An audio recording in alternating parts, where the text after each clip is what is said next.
এইটো পিছাৰিং কৰাত তাৰপিছত কি বস্তুনো ধোঁৱা ওলাইছে বুলি দৌৰি আহিছোঁ। তাৰপিছত ঘৰ ফাগৰটো জ্বলি দৌৰকৈ শেষে হৈ গ'ল। তাৰপিছত ওচৰ চুবুৰীয়া মানুহৰ চিঞৰিছোঁ, চিঞৰি পিনি মানুহৰ জীৱনকাই আহিলে এজন দুজন। তাৰপিছত গোটেই সম্পত্তিখিনি ওলাবই নোৱাৰিলোঁ, বচাব নোৱাৰিলোঁ, গোটেই ভিতৰৰ পৰা নোৱাৰিলোঁ। এনে কেইটা বজাত হৈছে এইটো ঘটনা? এই 10টা নে 11টা বজাত। 11টামান বজাত। এনে কেনেকৈ জ্বলিলে বুলি ভাবিছে এতিয়া?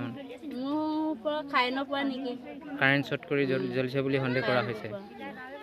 ঘৰত কোনো মানুহ নাছিলে নেকি? ঘৰত কোনো মানুহ নাই, মই অকলেহে আছিলোঁ। এনে আপোনাৰ কিবা সা সম্পত্তি গোটেই জ্বলি গ'ল, কুকুৰা চুকুৰা বাকচ চাগৰ চব জ্বলি গ'ল।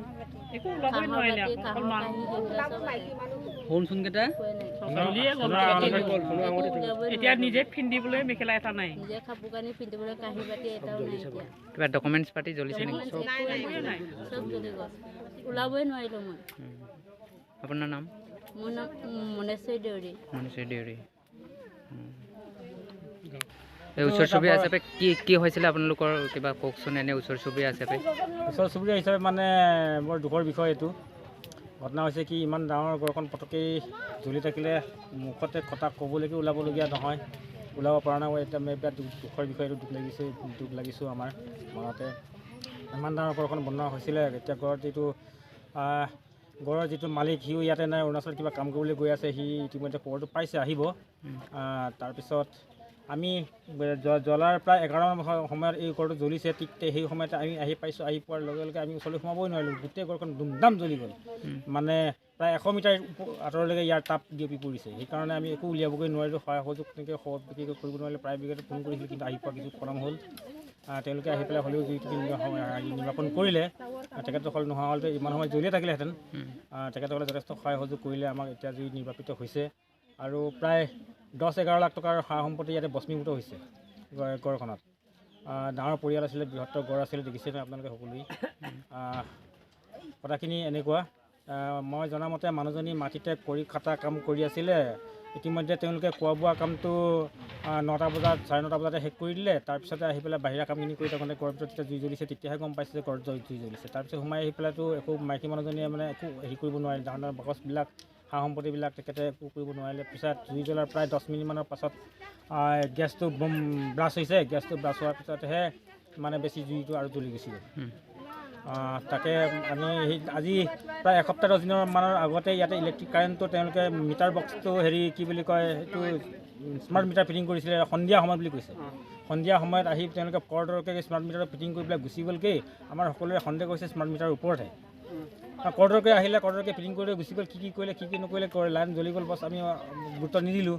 কিন্তু এইটো সম্ভৱ তাৰ পৰাই হৈছে। কথাখিনি মোৰ ক'বলৈ ইমানেই।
তেনেকৈ তাতে আকৌ মানে গেছটো ব্লাষ্ট হৈ দিলে নহয়, তেতিয়া আৰু চাৰ্জ পালে এতিয়া ভৰি গ'ল আকৌ সুবিধা পালে।